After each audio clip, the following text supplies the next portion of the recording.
Hi అండి. మా ఇంట్లో ఈరోజు ఫ్రాన్స్ బిర్యానీ. కాకపోతే మనకి చికెన్ బిర్యానీ అంత టేస్ట్ అయితే ఉండదేమో అనుకుంటున్నాను. ఇది కొద్దిగా చెప్పకుండా ఫ్రాన్స్ బిర్యానీ ఎప్పుడు నేనైతే ఇవాళ టేస్ట్ అయితే చూస్తున్నాను. మీకు నచ్చితే లైక్ చేయండి, షేర్ చేయండి, సబ్స్క్రైబ్ అయితే చేసుకోండి. మీ ఇంట్లో మీరు ఈరోజు ఏమి వండుకున్నారో మీరు కూడా కామెంట్లో అయితే చెప్పండి. సరే, వేడి వేడిగా ఉంది.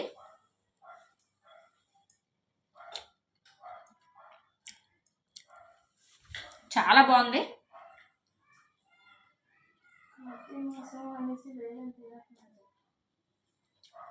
చాలా బాగుంది.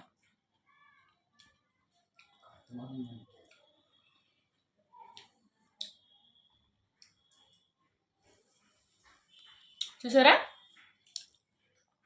చిన్న ఫ్రాన్స్ అనమాట. ఇది ఉడకబెట్టి పసుపులో ఉడకబెట్టి పక్కన పెట్టుకొని ఇందులోనే వేసుకున్నాం కదా.